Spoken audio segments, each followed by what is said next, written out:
Good morning, everybody, and welcome to Cooking with Terry. So today we are going to be making trail burgers. I think we've had a few requests for those, so we're finally going to get that done today. So we're going to get right at it. I've done a little bit of prep, as you can see. I've cut up the garlic and the onions. I have my flour with my baking powder and salt. And now I have my water on. I have 2 cups of water, and I'm going to put 1 cup of rice in there, and I'm going to get that cooking, and that'll cook for 13 minutes. And then I'm going to get my ground beef on right now, and we're going to get that cooking and add our garlic and our cut up onions. And this is actually fresh, locally sourced beef from one of our local farmers in town, so support local, right? Okay, we'll be right back. We'll get this cooking and then we'll add our onions and our garlic. Okay, we're back. So the water's boiling and I have my 1 cup of rice here. So that goes in there. Okay, and then I'm going to turn this down to low. Actually, wait, I'm going to put that. And I'm going to put the lid on. Okay, I'm going to put the kitchen timer on for 13 minutes. Start. Okay, our ground beef is going. So we're going to add our onions and our garlic.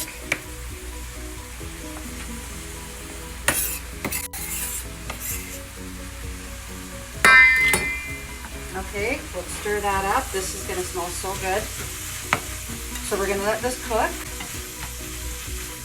probably for about another 5 minutes. And we can turn it down. That's good. Okay, so that's cooking. I'm going to preheat the oven to 400. Let that warm up while we are cooking our filling. And I'm going to grab just a little bit of seasoning salt and some pepper. Okay, and we're just going to season it with that. Not too much because we still have to put some other stuff in here. So this is good. We'll let this cook. The rice is cooking and we will be right back. Okay, so the hamburger's cooked. And as you can see, I'm just going to drain the fat off. And once it's all down there, and then I'll scoop it out, and then I'll put the ground beef back onto the stove and let it cook a little bit more.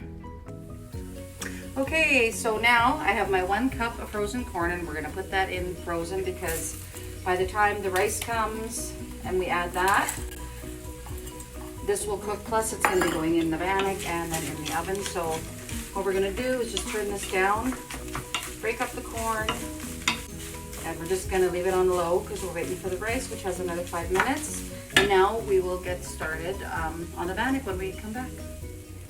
Okay, so first I have my baking powder and my salt in with the flour. So give that a few stirs, mix it up, and now you're going to make a well. And this is what I mean when I say make a well. Okay, with the spoon. And now there's a well. So first thing we're going to do here, crack an egg. All right, beat your egg.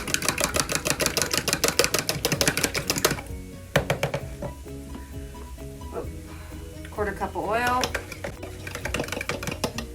And I always use powdered milk when I make bannock just because it's something you can have in your cupboard. So if you're out of fresh milk, you can always use powdered milk. So we'll come over this way. And what I do, at the 2 cup measure, I have the water at hot. Okay, so now I put up to 2 cups of water. And now I'm going to add 2 tablespoons of powdered milk. I'm going to mix that up.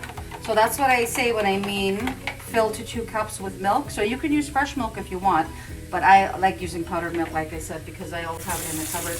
And then now, again, hot water, and I'm going to fill this to 4 cups. So once this is filled to 4, we're going to mix that in and we'll be right back. Okay, so now we have our egg, our oil, our milk, and our water filled to the 4 cup line, and that goes into the well of your flour mixture. Okay, and now we're going to mix this. Okay, add a little bit of flour to the water in the middle and then mix it. Add a little bit more flour from the outside and then mix it. So just keep doing that until it gets too hard to mix. And then we're gonna get in there with our hands and just knead it a little bit. We don't want to knead it too much though.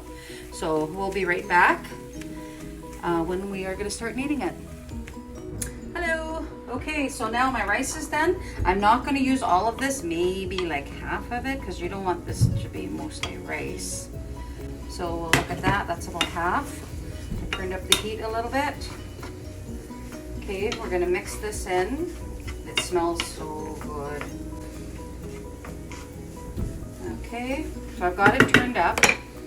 And now what I'm gonna do is I'm gonna add a little bit of water.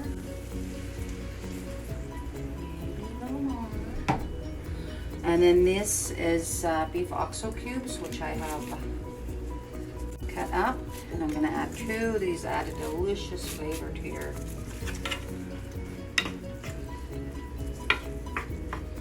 okay, we're gonna let that mix up and then we'll have a little taste of it.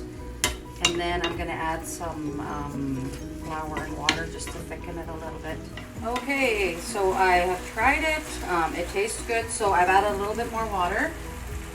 I might have to add a little bit more. So what I'm gonna do is I'm just adding a little bit of flour and water mixture. And what that's gonna do is that's gonna just thicken it up. We don't want it like soupy, but we want it enough so it's just gonna stick together really nice. So I've turned the heat right down.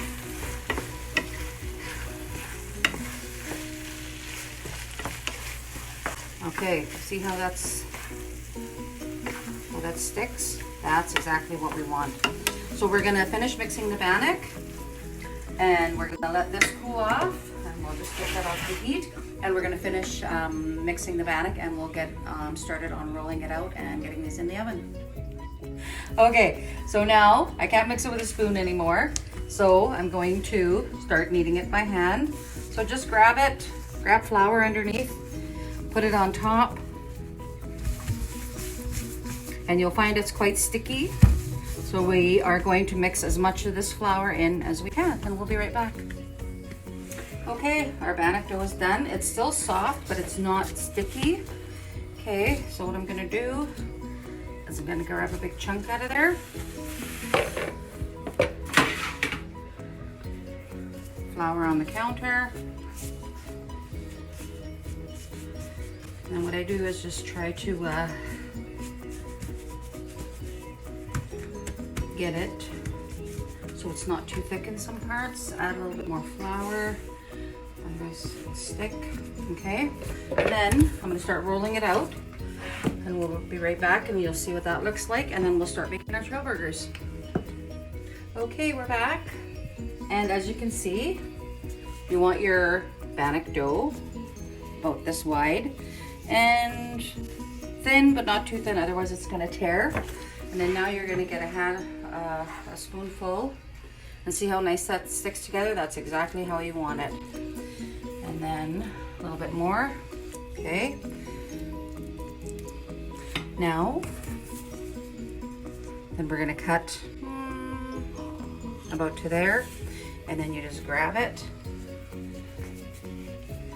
bring it over to the other side, and just use your fingers and press down. Okay, and that's our first one. It's all stuck together. And here's our oiled pan. And that goes in. Do it on. Okay, we're back, and as you can see, we have all of our trail burgers wrapped up nicely, and they're ready to go in the oven. And with the rest of the dough, I just made a little pan of bannock. So these are going to go in for 20 minutes. And if in 20 minutes they're not brown on top, just put it on broil, but stand by and keep an eye on it. We'll be back in about 20-25 minutes to have a look and see how they are. Trail burgers are done, and as you can see, they look so delicious. Okay, we're all done our trail burgers now, so I am going to bite into one. As you can see, that's what it looks like. So good, so flavorful. Make these as a snack. You could bring it to work and heat it up. Your kids could bring it for lunch and heat it up at school. So I hope you guys all enjoy it, and I'll see you next time.